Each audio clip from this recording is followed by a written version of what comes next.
So what's up, Mike? Oh, travel, home.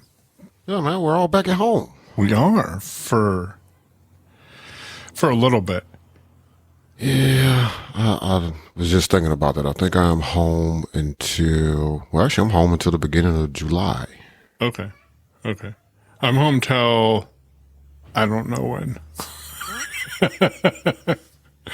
At least until the 27th of June, and then the 27th of June, I'm getting a phone call. I wish it was until the 27th of June that I was getting a phone call, because, oh, no. Mallory and I are going to do a quick Vegas weekend. Cool. Yeah. And a lot of people have been going to Vegas for the weekend. You know why?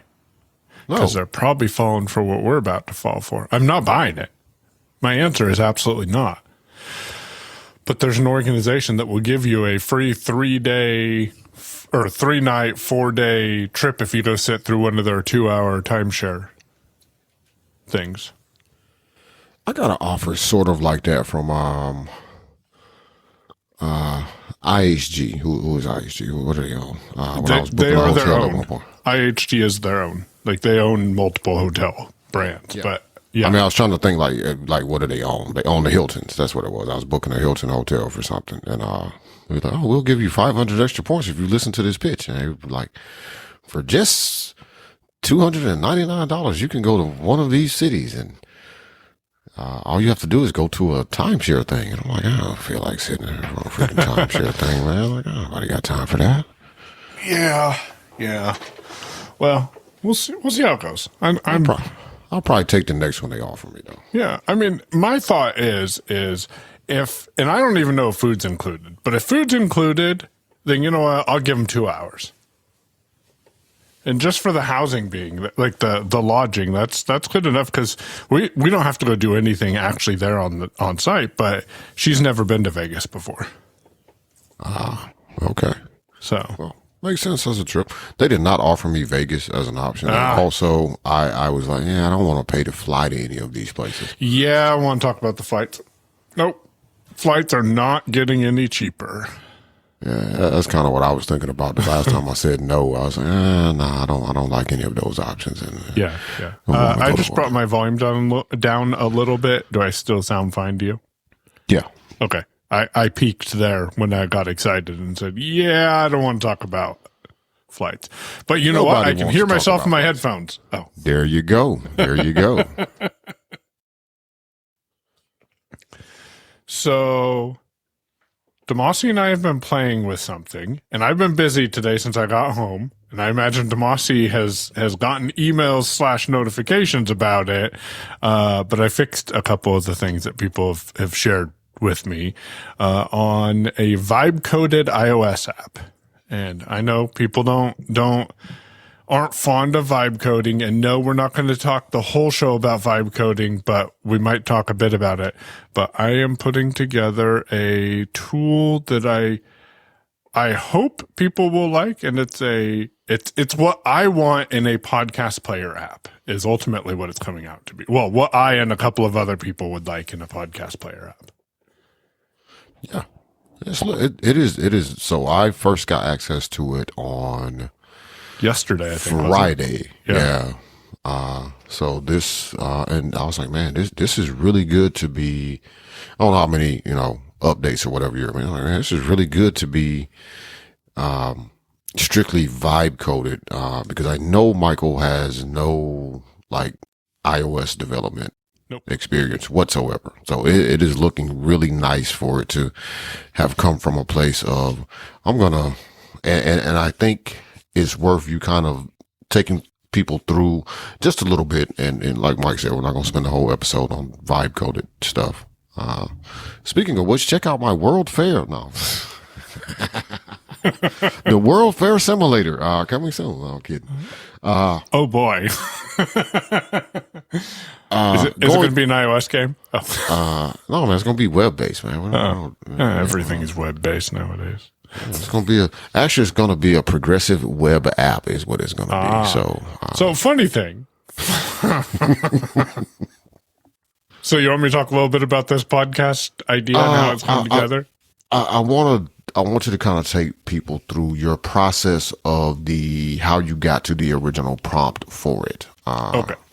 Yeah. So Monday afternoon, I was sitting there frustrated with my current podcast app. And I'm not going to call it out, but if you listen to the show, I'm still using the one I paid for a year for back in October.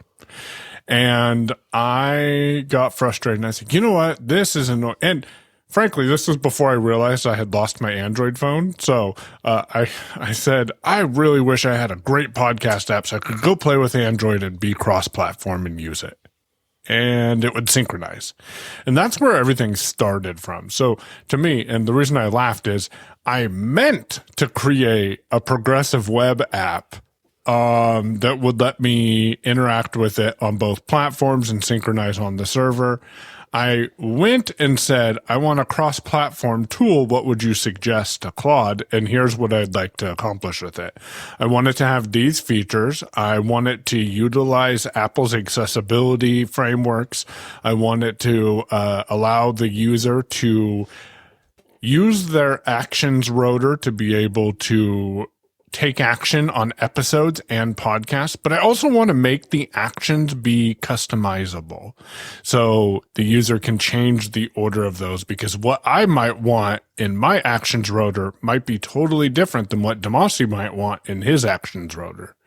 And went through a couple of back and forths explaining what it is I'm looking for and what facts and items are important to me. Now, I said, help me create a PRD, and a PRD is a product requirements document, by asking me one question at a time based on the information that I've given you so you fully understand what I'm looking for. The problem that I'm trying to solve is I need a fully accessible cross-platform podcast application that I can use as a completely blind individual. And really, that's what it started with. Probably about half hour to an hour and a half. I don't really remember how long. After that, some back and forth questions, and I got a PRD, which is a markdown file that it's shared with me. I read through that. I'm like, yeah, this looks good. I did tell it that I wanted phased approach to this. So I want to work phase by phase to be able to implement everything. There were a couple of things that came up that is like, do you want synchronization between devices in version 1? And I'm like, no, let's delay that for a little bit. Let's get something up and running before we do that. And so that's how I put it together. I have built 36 versions of it so far right now. The last 3 are based on direct feedback from other testers, because as I learned when I was doing the GitHub video, and I think I talked about this on the show, but as I learned when I was doing the GitHub video, I can get apps working to the place that they work for me and everything is good. But then I get a sighted user in there and they're like, Michael, half the letters at the bottom of the screen are cut off. And I'm like, oh, I didn't know that. It's been that way for a year now. So, the thing is, I did get some testers in. I got some feedback. Some of the stuff I was already aware of and working my way through, but I wanted to get people to be able to test the app, to give me feedback, to say, hey, this is a stupid idea. Don't continue with this. Or this is looking okay, but I can't play an episode from the inbox. And I'm like, well, thank you, Taylor. Appreciate that. That's a good call there. I hadn't really thought about that. Michael made a comment to me, because he's testing as well, that my queue tab and my library tab had the player controls right above the tabs, which is fine. But inbox and downloads didn't have the player controls right above the tab bar. And it's one of those, like, you hadn't looked at it from that. Yeah. You hadn't, yeah. I thought the inbox things might have been a me situation, and I actually didn't, even because I got a couple of notes to send you, but I caught that and I was like, maybe I'm doing something wrong. Let me go see if it plays over here if I go to my library and navigate. And then I just started listening to podcasts and completely forgot about the inbox wasn't playing thing. You should update if you haven't yet, because we're on 36 now. So there are several builds set push today, which fixes that. So now it shows the podcast player across to all 4 tabs. Search is working because that was a thing. So imagine that. You need to search for podcasts in a podcast app. So my workflow when I first got this up and running, and the first version up and running, was import my podcasts. Like, I know what I want to subscribe to. So I'm ready to subscribe to them. Why go search for them? So then I realized that search was broken, and it was one of those things. I'm like, oh, I'll fix that later. And then I started inviting testers, and testers are like, hey, I'd like to be able to search for podcasts in the podcast app. So I went and fixed that. And then that caused some issues where VoiceOver was reading the button that visually a sighted user would tap to follow, but it was reading it as button. So I hid that button, and VoiceOver users, before I hid it, were able to flick down on the podcast to hit follow. So they would flick down, follow is an option. You double tap follow, and then you're following that podcast. Right this second, that follow button does not change to an unfollow button, but it will probably tomorrow. So before people hear this, because I've already got the issue in GitHub, and it's working its way through. I think Claude actually finished that on one of the branches that we're working on. Speaking of that follow unfollow thing, which I still think to this day was one of the dumbest changes Apple ever forced on the podcast industry, but fine. This is where we're at. You unsubscribe from a podcast, but it actually should say unfollow. So like if you're on your podcast list, like your list of shows that you're subscribed to. Yeah. And the settings text also says that. And I didn't catch it. It didn't jump out at me as like a thing that like, oh, we should change the language of that, because to me, subscribe and unsubscribe are what you do to podcasts. Right. I think we even tell people to subscribe, so we probably need to work on that too. Follow my podcast. Just go to technicallyworking.show, and you can, or search for Technically Working in your podcast app and follow us. Yeah. But it says, with the rotor actions options, for example, it's like, you can unsubscribe from a show, or, and it should say unfollow, right? Yeah, and it didn't jump out to me as we need to change the language there, but there's another one. Yep. So, appreciate that. Let me, I'll take note of that when I'm editing this show, because I'm not going to go write it down right now. And then Jeff said, hey, can you, and I thought this was kind of a cool feature. Can you add folders? When you're working on stuff and you're building it and people are like, can you? No. No. Well, I mean, to be fair, I did ask what is it that you would like in your ideal podcast app, because I wanted to encompass some of those features in the tool.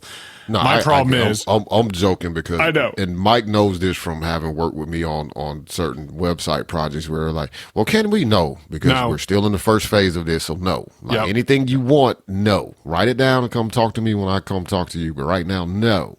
That's actually important, because my problem that I ran into was I built phase 1 through phase 10 in V1.0 with the PRD, and chatted with Claude. And then I started asking people, what would you like in your ideal podcast app?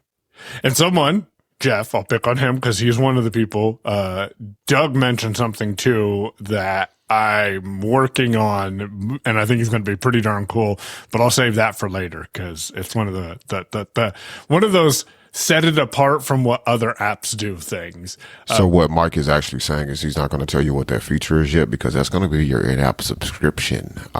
You're going to have to pay to get that. You don't got to pay for that feature. Although, what would you pay for in a podcast? Now, so before you tell us what Jeff asked for, so this is why I told you yesterday to start using labels on your GitHub issues, and milestones are something that you may want to use. So like milestone 1 would be, your first phase, and as you complete those things, that way you don't start getting into that feature creep, and that's why I used to be that way. Wait, what do you mean upgrade the macro? I am on Tahoe. For what it's worth? Hold on one second. I got to find out where that came from. Apparently there's a macOS update. I don't know why it's talking to me to upgrade to Tahoe like I'm not on Tahoe. See, this is the problem with Tahoe. It doesn't even know what it's doing.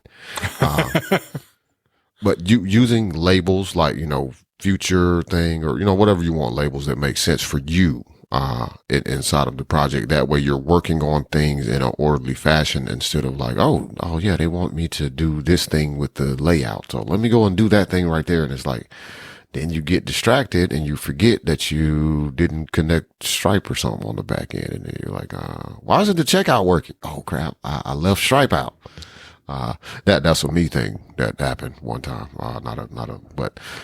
So Jeff's feature was folders, right?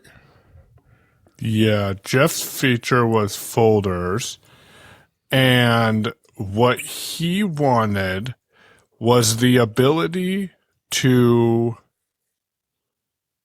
organize your podcasts into folders. So maybe you have, and I'll pick on ACB because we've got 40 plus podcast feeds. So maybe you want all of your ACB podcasts in one folder, or all of your tech podcasts in another folder. And like, that should be doable. Like, why not? Like, folder organization. Let's just add that in. And then between Jeff and I don't remember who brought it up. Could have even been Doug. I'll just blame Doug because that'll help us see if he listens to the show. No. It's like, hey, you can import and export an OPML file. Well, can you import and export your folder? So if I want to send Michael just the tech podcast that I have, can I send him a custom OPML file that he can import into his podcast app that only contains the tech, or that only contains the audio fiction that I have? So you can now do that as well. That is a nice feature. Yeah. Yeah, that is actually a nice feature, because sometimes you do just want to send somebody a subset. Like I've asked Mike a couple of times about, hey, what are some of these, kind of live, acted out podcasts that you're listening to? And I don't ask Michael to send me his entire OPML file because, I don't know. I think he imported Jeff's OPML at one point. So I don't need those problems. I got 75 podcasts, that I'm subscribed to at the moment. Some of which are episodes, like shows that are no longer being published, and it's like, I got a couple of final episodes I want to listen to. I refer back to them for things. But I've been on a podcast chopping mission. I've been getting rid of them. Why does voiceover still seems loud to me in my headphones? Just turn it all the way down. No, that's what I just did. Like, it's down like 10% now. So I'm playing with this, and we'll see where it is. It will be something we'll touch on over the next couple of weeks, I think, because as it comes together, I right now don't have availability for external testers. I have to specifically add people to my App Store Connect account and then invite them to the test flight group, which that process, by the way, quick side note, Apple, figure your stuff out on macOS in Safari. Do you have this? You do have this issue, because you say that Google Chrome and Chromium based browsers are better with App Store Connect. I don't know if you had this issue when you were poking around there the other day, but I went to go on the phone. It was actually slightly better in Safari on the phone. So, yeah. Also at some point during that process, though, I did have to turn on, what is it? Screen recognition. Yeah. Yep. In order to get a couple of things, to get some buttons to be clickable or to even show up in the interface for me to get to where I got to, so I could invite myself to the test flight to begin with. So yeah, it's Apple, in my opinion, for a decade at least, has not had a good track record when it comes to accessibility in their developer portal. And if we are missing something and you're an iOS developer that uses VoiceOver, reach out and tell us what we're doing wrong, because I'm telling you, it is rough. I had to go to Chrome one year just to accept the terms and conditions of the new developer agreement. Right. Otherwise, I wouldn't have been able to use my developer account that I had paid for at all. I took my money, but you can't do anything until you accept these terms. You can't use it until you accept our terms that you can't read in Safari. That I can't read in Safari or even click the buttons in Safari. Let's say I just didn't even care about reading the terms. It's like, yeah, whatever, agree, right? No, okay, well, nope, that doesn't work. Can't even do that. Why are there 3 different sets of agree buttons on this one screen? I don't know. Why does Safari and VoiceOver see 2 unlabeled checkboxes on the sign-in page? Why are those there? Yeah. I have no Yeah. idea. What But do when those you do? jump over to Chrome, they're not there. They're not there at all. Yeah. I don't Yeah. know. I don't remember what I was trying to do. I was trying to invite Jeff to test, like, to the internal test flight group, because it's a 2-step process. And I was trying to invite him. Absolutely everything I did in Safari on the Mac, I could not do it. And I'm like, oh, Damashe said, because I didn't want to pull out the Windows machine. Because frankly, I've been using App Store Connect on Windows lately, which is not good. Like, why, Apple? So I jumped over to Chrome and I was able to hit the test flight link, hit the internals group, hit the add button, and then check the box for his name and add him. So, yeah, Apple, come on. That's a disappointment.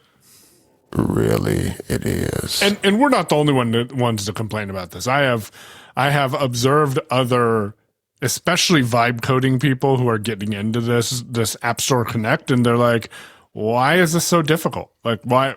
Anyways, it's annoying. It's frustrating, because what's the most frustrating about this is Apple can't make their own stuff work with their own products, yet we're reaching out to these product developers or tool developers to say, hey, your stuff doesn't work in Safari with VoiceOver. Well, why should it work? Like, if Apple doesn't have to make it work, why should I, as an independent developer, make it work?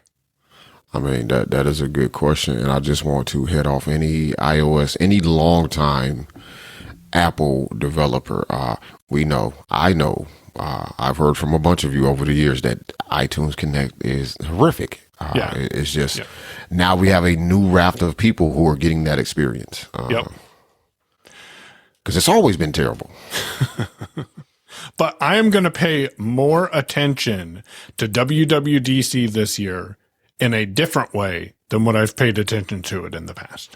I'm curious if we're going to, I mean, they've integrated some of the, allowing connecting LLMs to Xcode, for example, but I'm curious if we're going to see, with the rise of, because Claude Code was not as big of a thing as it is now, and most people doing it from the terminal, but I'm curious what they're going to have to say, or what new features or capabilities they may have added to assist people who are getting into, I still think vibe coding applications that may not be experienced developers. I'm curious if they're going to address that market of users that they now have, because they have to see the money coming in from people registering developer accounts, because they're going to want to publish an app on the store at some point. Yep. I will point out that you can have a free Apple developer account. It is worth, because I don't know, looking up what features are available to you there. I could be wrong, which is why I'm telling you to look it up. I do think you have the ability to develop an app. You just can't push it to the store if you're on a free account.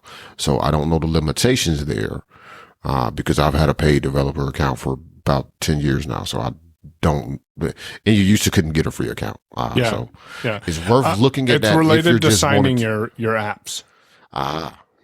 Wait, what? The paid version, you have to pay to sign your apps.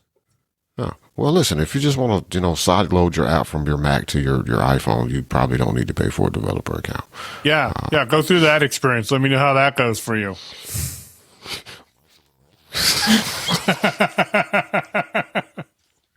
It's not horrible, but I'll tell you what is horrible: using that damn simulator in Xcode, because that's bad. Like,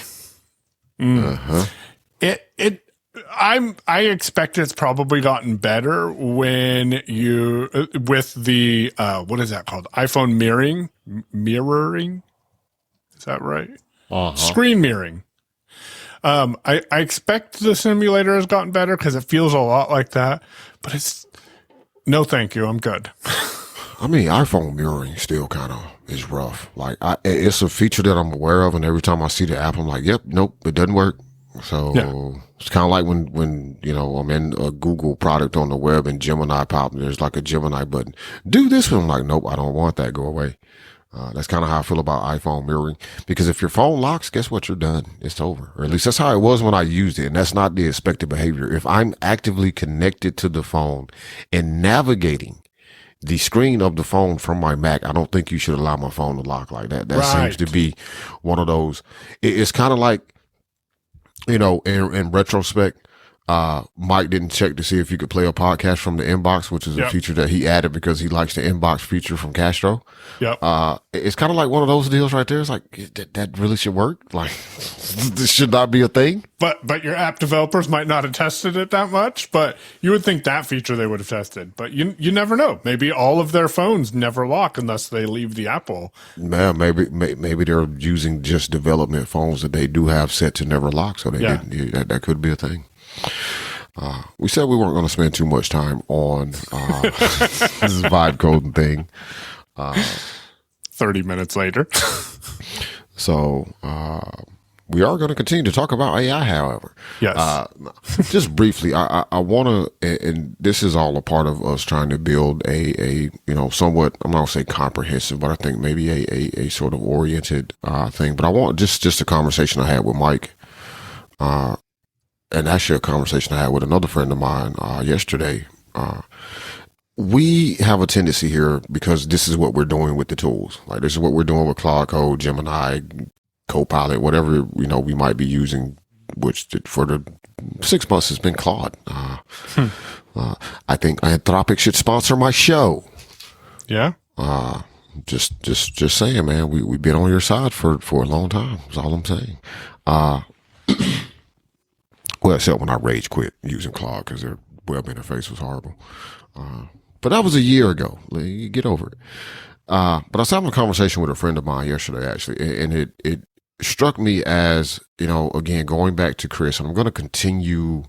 For me, Chris's usage of the AI tools and her approach to them was like, those are things that I just didn't consider. So it just kind of makes me think about how other people could use these tools. Because maybe there's not an app that you really wish existed in the world. You don't care about vibe coding the website. Like, you're just, nope, I don't know what I'm going to do with this. And, some very, and I think it's one of those scenarios where I know I do this all the time. I'm not sure if Mike does. But you don't think about it because it's not like, oh, well, I could have figured out other ways to have done this in the past as well.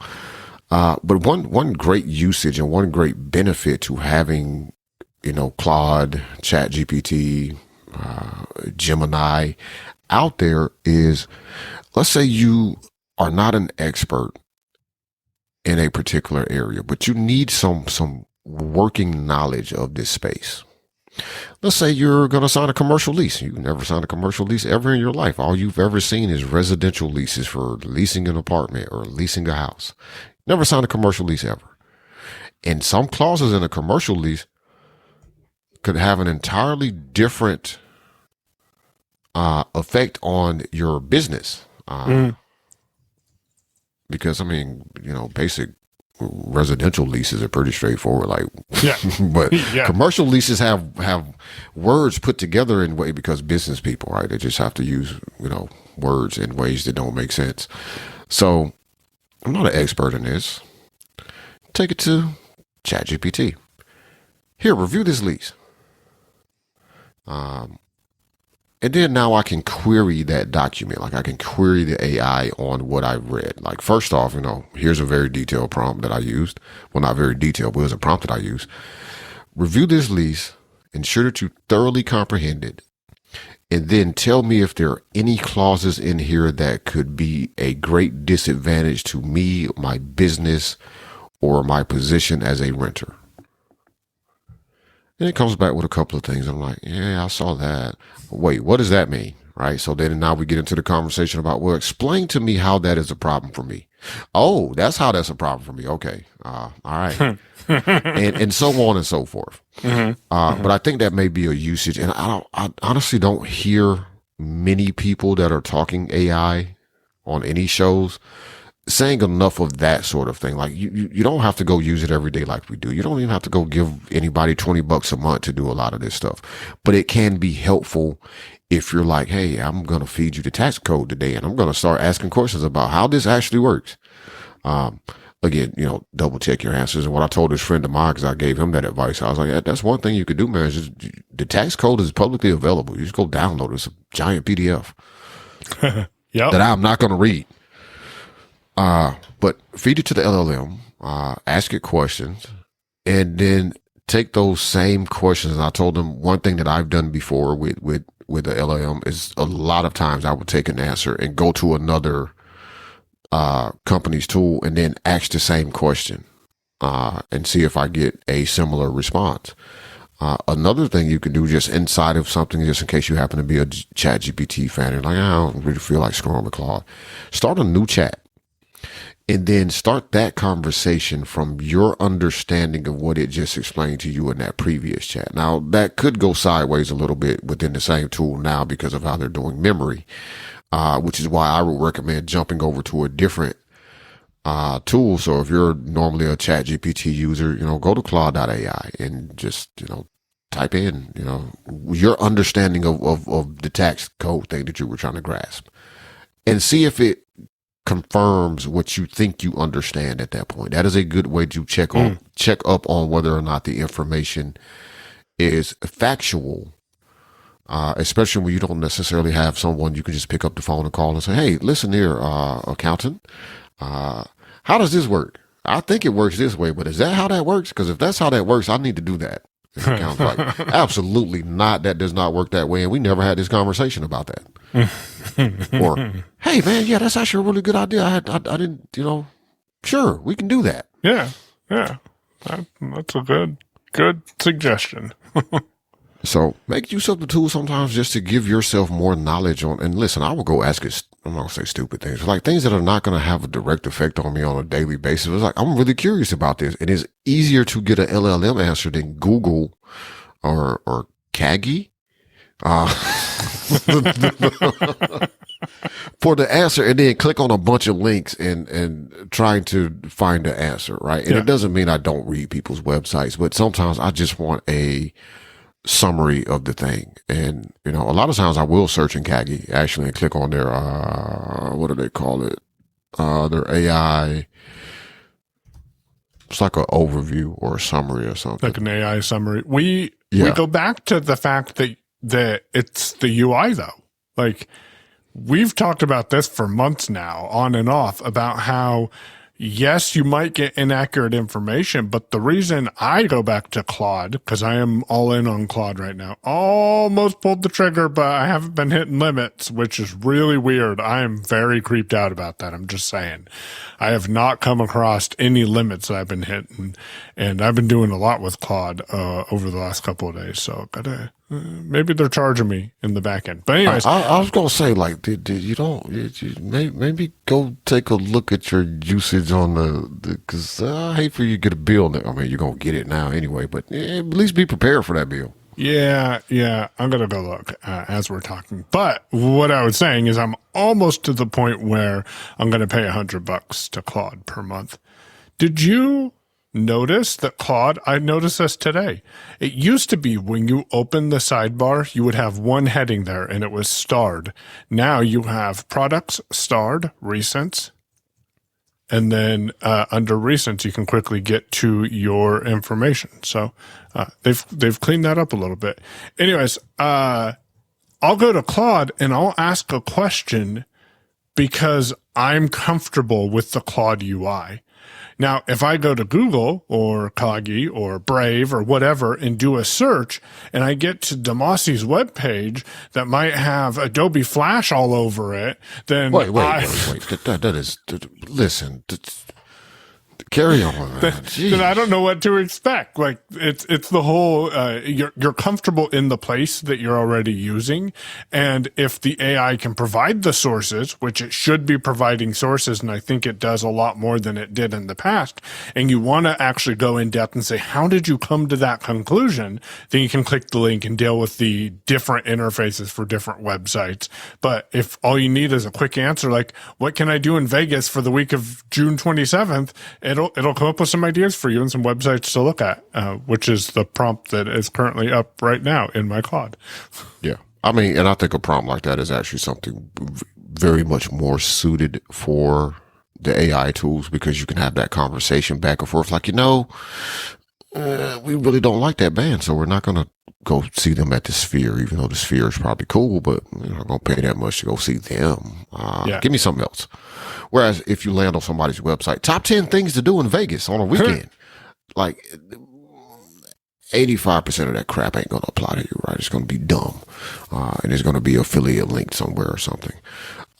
I definitely can agree. Sometimes it's you're already in the interface, you're comfortable with the interface. I do click links when I'm looking at factual stuff or documented things, as opposed to just having a random conversation. I will use those resource links. And also, you make a good point. One reason that getting back a search result with a bunch of links in it has not been appealing to me for a while. I think it may be worth saying this for some people as well. AI has allowed me to change my behavior. AI did not change my behavior. I've been pissed at search for a long time because you do search and you don't get back good results, or the results you get back, you go click on the link, you go to this page, and there's more ad content space on the page than there is actual material. And then it traps my screen reader focus inside of an ad thing that I didn't even interact with. And it's like, it makes it a worse experience too. It's already down to a point where, if I'm looking for specific information on a topic, there are certain sites I'm going to go to because I know how to navigate their site, and they're not going to trap my screen reader into a popover or a frame for an ad. So there's a lot of that. And that is one thing that the AI tools have allowed me to do is, like, I don't have to deal with those crappy experiences as much because I can ask questions and get answers, and I have ways of checking those answers, down to clicking on a link and realizing in some cases, which hasn't happened to me as much lately, you click on the link and go read the source that they got this from. It's like, it says nothing about what you said.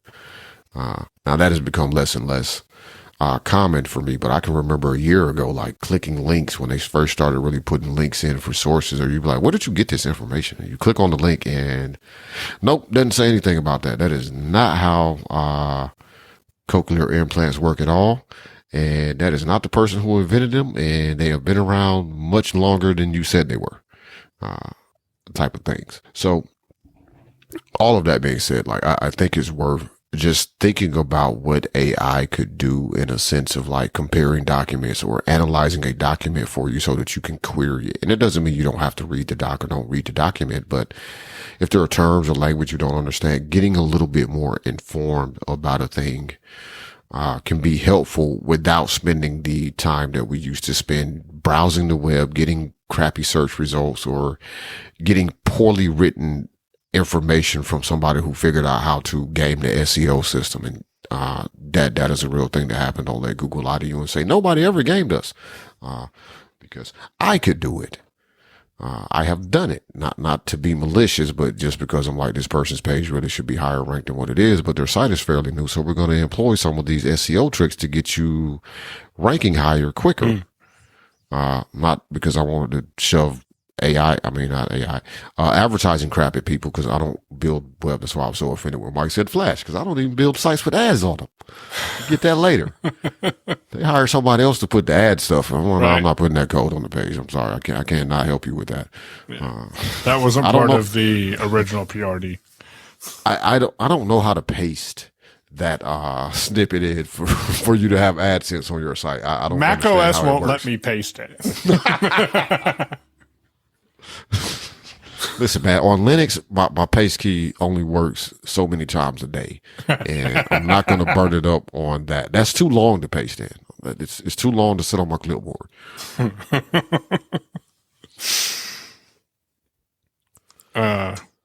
Man, so I'm going to jump in right quick because I'm using the USB mic because I'm sitting in what used to be my office at home. It's Saturday for people who are not aware that it's Saturday that we're recording. Because Mike was in San Francisco. Yes. For a couple of days doing a thing. But I'm using the USB mic, and I'm kind of leaning towards my recommendation. I'm not going to say what I'm going to do, but my recommendation would be, if you're looking for the best travel setup, like the USB mic is simple. I just plugged it in and plugged my headphones into it, and I was ready to go once I got the boom arm set up. If you looked at this boom arm that I purchased, that I mentioned that I liked, do not lose or make sure you have an Allen wrench, because you're going to want to loosen it sometimes to make it easier to fold back up. But keep in mind, when you get ready to unfold it and use it, you're going to need to tighten it up. Otherwise, your mic is just going to droop. as soon as you put something on it. But this is just, and the reason I'm doing this setup is because I actually don't have no space on the little table that I'm using to put the laptop on. So just wanted to follow up on that because somebody may be like, oh, you sounded different. Oh, yeah. Because I'm on a USB mic. I'm not on my Beta 87A. And he keeps playing with the microphone. So man, you can hear that? Yeah. Yep. Sure can. Okay. Well, that time they won't be able to hear it because Alphonic will clean it up. Man, I got to teach people about Alphonic the other day and how magical it can be. But yeah. So, no interest whatsoever in Isotope's new Isotope RX, what is it, RX-12? I mean, I'm always interested, but do I need it? Like, right now, I'm just paying Alphonic. And I told someone, I'm like, I think I've paid Alphonic almost every month for like 8 years, 10 years, something like that. It's been a while. It has been a while, but it is a super useful tool, and I've heard other people talking about it. I've even sent it to one person's podcast I listened to because they were like, they had to get somebody in that could figure out how to, EQ, do some stuff to their voice to clean up something. I was like, hey, listen, you got to do all that post-processing, but why not use Alphonic? Because one, you don't have to do a subscription. That's my tip to people. You don't have to do a subscription with Alphonic. You can just buy credits and the credits will be there until you use them. The other nice thing, and that I pointed out to this person, is that this could also be a way for your listeners to support the show if they're not, going through your Patreon or doing any of the other financial means of supporting you, is just throwing a couple of bucks on your Alphonic account to help with the post-processing. That's a link to put on the page if you want to help support the show. What? The Alphonic? Yeah, your Alphonic. Yeah, Alphonic works weird, though, because I think in order for you to support someone, you have to put in their Alphonic email address or something. I'll look before I actually add that as a thing. Tip jar subscribers, thank you so much for supporting the show. We really appreciate it. This week, we're going to have an email for you, so please check your emails. So the email did not go out yet? No. Okay. No, it did not. So check your emails. We are currently, right this minute, and things are going to start moving, but we are right this minute manually sending those emails to each of the tip jar subscribers. So check it out. I don't know what the subject is going to be, but it's going to be from the feedback email address, I think. And so just check that out. Well, it will be, so you know what it is. And it's a gift, and thank you for your support. And we need your feedback. Yeah. Shout out to the tip jar supporters. Yes. All of you. Even old tip jar supporters, like, appreciate you. Now come back and give us more. You got old tip jar support. Oh, you mean ex tip jar support. Like former tip jar supporters. Okay. That might be old tip jars. Like, anyways. It's like, man, that's offensive to subscriber number one, dude. Like, what are you doing? It's like, watch your mouth, man. No, people who were tip jar supporters and then said, I don't get value out of them, or money is tight, which we totally get. Have you seen, man? No, I don't know. Man. No, we're not even doing it this week. We're not doing that this week. I spent less money in San Francisco on food than I did in Anaheim, though. That's cool. It is. And then I spent $8.40 on a coffee in the airport. Listen, man, airport stuff is ridiculous. It sure is. It is ridiculous. So Mike was in San Francisco. I first have to. The answer is no. What? I did not try a Waymo. I was about to say, I have to sadly report that Mike did not try the Waymo, and I don't blame him. See, if we had more tip jar supporters, he might have done it. But Mike, why didn't you try the Waymo? I did not try a Waymo because I was about 7-8 blocks at most away from the hotel at the GitHub headquarters. And I looked up what it would cost for a Waymo to come pick me up and take me back to the hotel, just for the experience. And they wanted $27. And I'm like, nope, not worth it. I like the show, but not that much. I mean, I do like it that much. That sounds mean. It's just $27 for 7 or 8 blocks. And I'm like, I'll just walk it.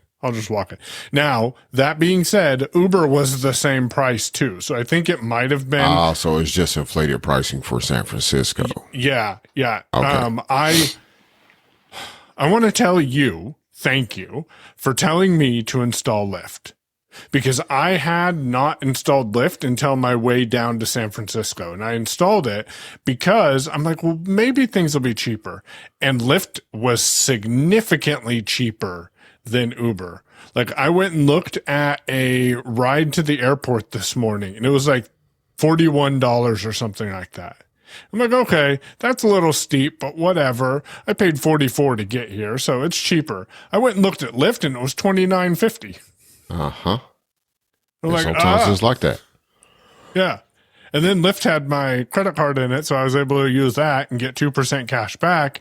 And then, I'm like, so that's the way to do it. I did get a discount with Lyft. For people who don't know, if you have a DoorDash Premium or whatever they call your Dash Pass, if you have a Dash Pass, you can tie that to your Lyft account, and it'll give you 5% off too. Which also helps. Mm-hmm. Yeah. Oftentimes, a lot of times it may be a couple of bucks difference, but sometimes it is significantly, it is very different. And it depends, it can vary on which one is going to be the crazy cheap one. Yeah. Comparatively speaking, but it's worth having both of them on your phone if you're going to be in situations where you need to rely on them quite a bit. So I'm constantly hopping back and forth, based on which one is cheaper. Sometimes the wait and save, when you have that option or you have the time for that, can be dramatically cheaper, from one service to another, or even within the same service. Like, it's going to be $27 to do this. Or if you wait and save, it'll be $19. It's like, hey, I got time. I got time. I'm not in a hurry. Yep. That's why I showed up at the airport a couple hours earlier than I needed to, because I wasn't in a hurry. And I'm glad I did. The Lyft driver I was talking to was telling me about how the other day he picked a passenger up for a flight at 3:15 or 3:10, something like that. He picked her up at 2 a.m. and they hit the freeway, and they were doing work on the freeway, and they didn't get to the airport till like 5:40. She was not happy. Well, that's kind of her fault too. I mean, should have left a little early. Should have left earlier or checked. I can't say should have checked road conditions. But she shouldn't have checked road. Now that I think I put that more on whatever mapping system the driver is using, and I think Lyft or Uber dictates what you use. I'm not sure, but that is the fault of that. But had she left earlier, they probably. Not going to say possibly could have found a different way around or been aware of it or something. Yeah. So leave for the airport early. Listen, I had the similar experience. Another cool thing. So, and this is only going to apply if you are landing somewhere and need to catch a lift. I did not on my trip coming back from Orlando last weekend see this option in Uber.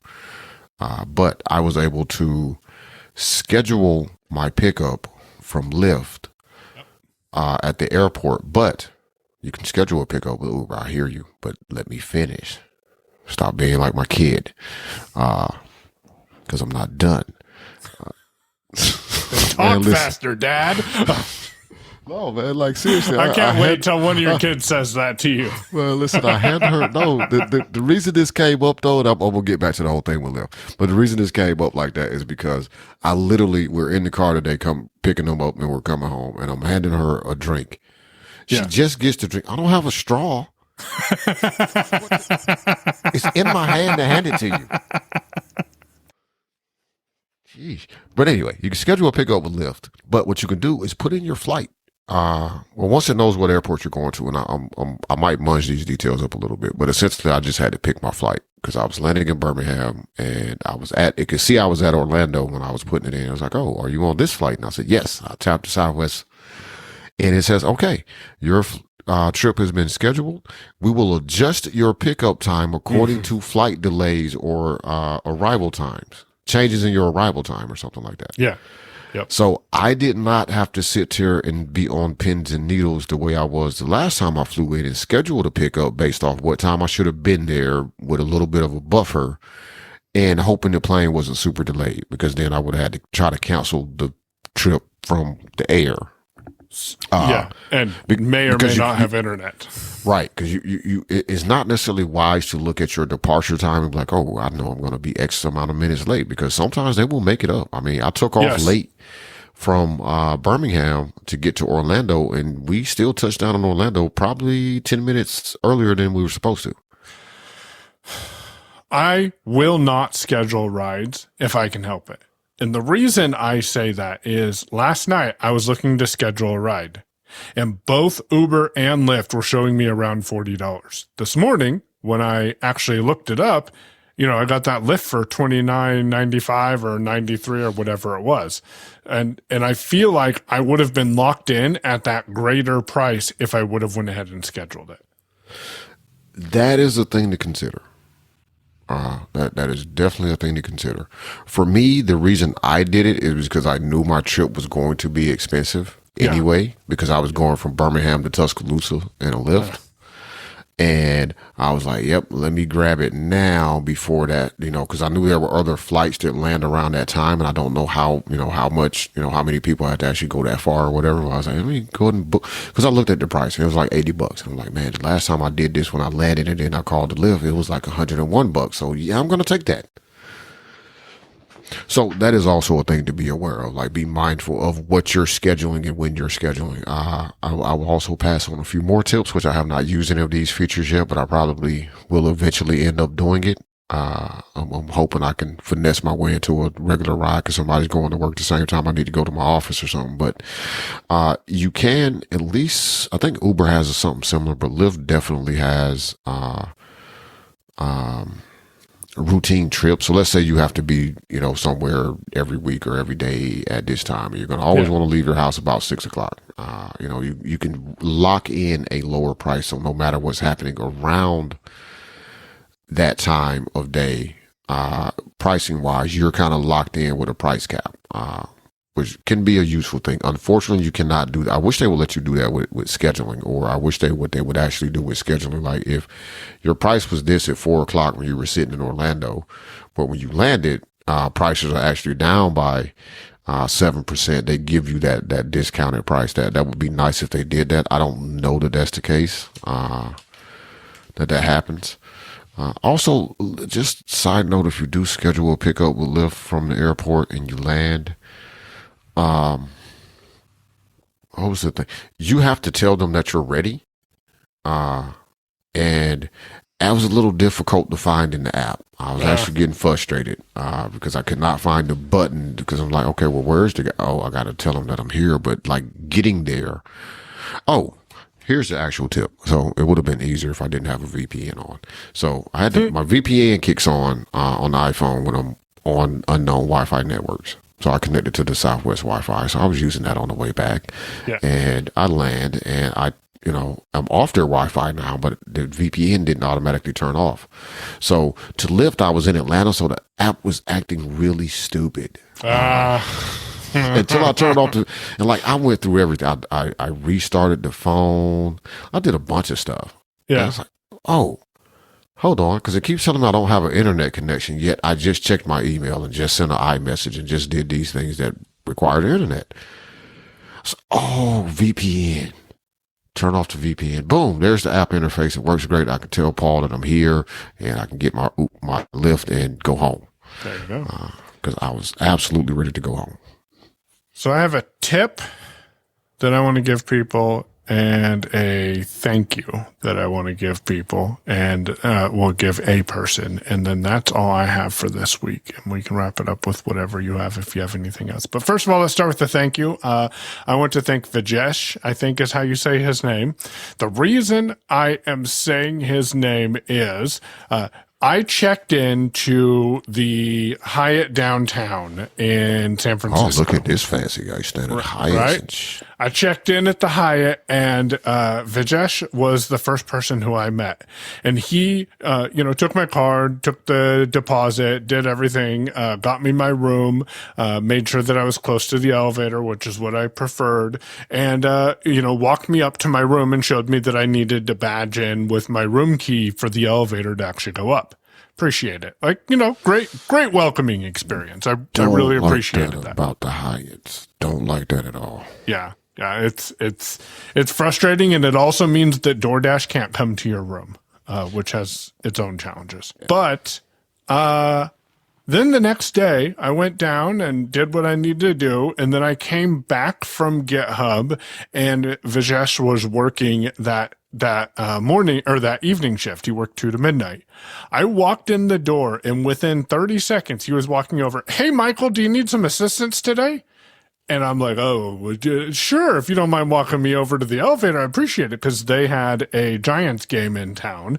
And so the hotel was like stupid busy. It was really busy. And a hotel busy of blind people is different than a hotel busy of sighted people with a blind person navigating through it. Use your imagination. So then I came downstairs to get my DoorDash, and before I got around the corner, Vijesh was like, hey, Michael, is there anything I can help you with? And I told him that I was looking for a DoorDash and told him it'd be there in like 5 minutes. And he's like, well, just wait right here. And when it comes in, I'll grab it for you. And he did. And then that was great. And then the next day, again, similar thing happened. I walked in, and within 30 seconds, he was there offering to assist me. And to me, taking the time to remember my name and be willing to jump up and help, because I guarantee he was doing other things as well. It made a huge impact on my experience staying there. So just wanted to say hi to him. I did tell him about technically working. So I don't know if he's listening, but appreciate it. Cool, man. I told some people about the podcast too when I was in Orlando. That was awesome. Yeah. Yeah. And shout out to all of the great hotel experiences. Yeah. Now I forgot the tip that I was going to give you. So. Oh, okay. Well, I'm going to put a request out okay. Because I am once again, longtime listeners of the show are going to be like, not again, dude. Look, I need a new travel bag. All right. I need a new rolling suitcase. Oh, crap. I got to send a photo. One that he uses, I think. I got to send a photo of this torn zipper to the tank. Oh, you did reach out to him? Yeah. And then I forgot to, because I actually need somebody to take a decent picture, and I forgot. Ira, man. Here's what I realized on my trip to Orlando.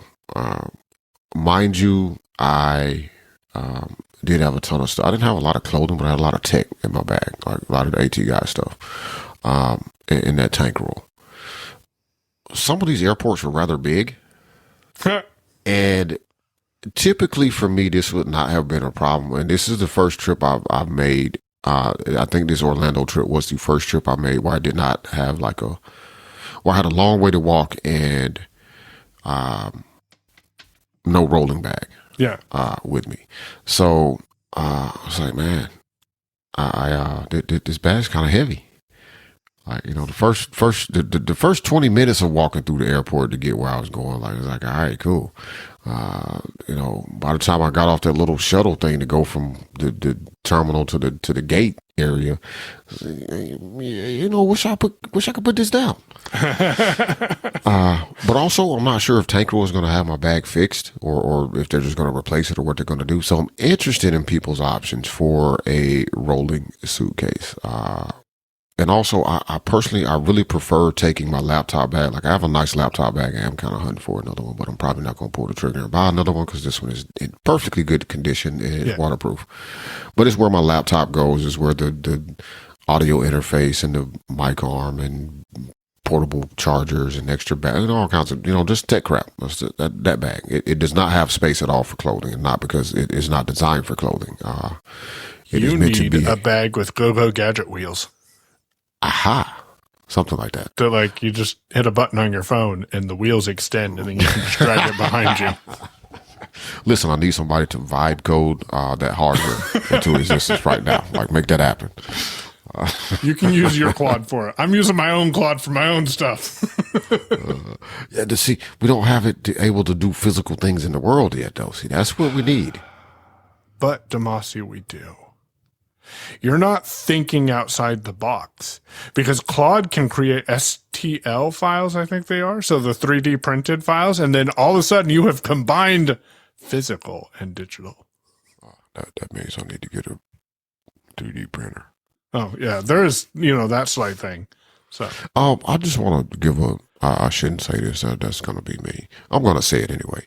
But yeah, anyway, I'm looking forward to rolling the suitcase. Also, I could have checked the bag, when I was on my way back from Orlando. And if I would have had had an actual suitcase that had a shell to it, I would have checked the bag, instead of giving them my razor. But yeah, anyway, got to buy another razor. I'm not going to say that thing I was going to say because that would be me. okay. Don't be mean. I just want to remind people sometimes in certain industries that you're in, be cognizant, and I attempt to do this as well. Be cognizant of your overusage of words and phrases. And that's all I'm going to say. Okay. So on that note, you can follow us on social media, Mastodon, actually, because Federation still ain't really federated yet. So that's you can follow the social media you can follow us on. Just Mastodon. Well, just Mastodon, because the Federation ain't federated yet. Yes. So he's Payon, Payown at dragonscave.space. I am Damashe, Damashe at technically.social.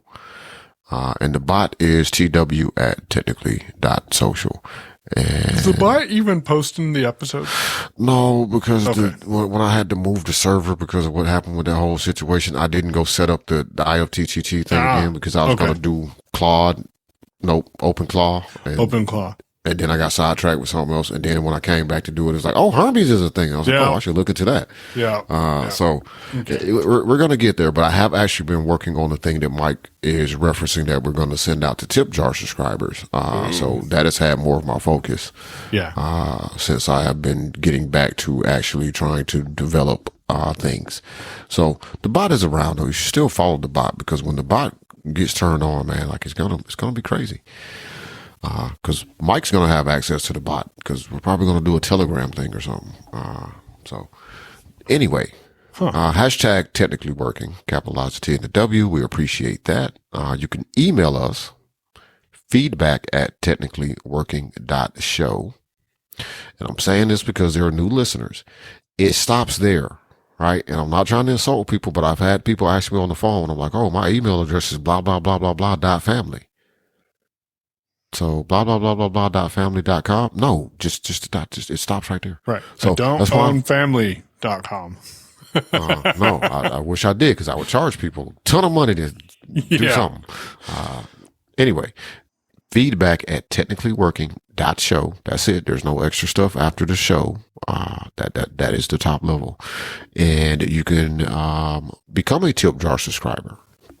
You can do a one-time tip, or you can be a monthly subscriber to support us if you're getting value out of this content, or if you just want one of us to take a Waymo somewhere while we're out this summer. And you can do that by going to technicallyworking.show. We want to thank everybody for listening. Shout out to any new listeners. Tell your friends, post it on whatever social media you happen to use because we're not opposed to that. We're just not over there. But we appreciate everybody for listening. We thank everybody that has stuck around all this time. We appreciate your feedback that comes in, and we're going to wrap it up. This has been Technically Working episode number 164. And a quick caveat to that. We're probably on those other social medias. Like he's probably Damashe, I'm probably Payon. We're just not active there. Yeah, I probably ain't on them. So, I guess you're right, actually. Because I'm thinking like LinkedIn and X, and like my X account still works. I'm just not there. Like, see, I thought at some point they were talking about. I thought so too. The guy said, okay, so the guy didn't do the thing that he said he was going to do to people. Because I was like, oh man, somebody's going to go steal anyway. All right. Well, yeah, I'm not active on that network. I'm not active on Instagram, even though I have a name over there. I've never touched Threads, so can't help you with that. Yeah. Yeah, they're just LinkedIn will become a thing you might see me participating in a little bit more, but LinkedIn doesn't quite strike me as a place where you want to follow me because you listen to my show. Oh, that's I remember the interesting. episode number because I've been looking at that same 163 for the past week. So once you know I what fixed he the did? importer. He deleted your posts. Oh. So your profile's still there. You created it in 2011, it says, and you've got 239 followers and you're following 0 people and you have 0 posts. Actually, go look at yours because I might have done that. Oh, that's probably what happened. Because, yeah, if I go over here to mine, I have 51,000 posts. Yeah. So I probably scrubbed mine. This would have been prior to her buying it. I think I just was using, like, trying out one of those little script things where you can clean up your social media posts or whatever. Yeah, I probably did that thing.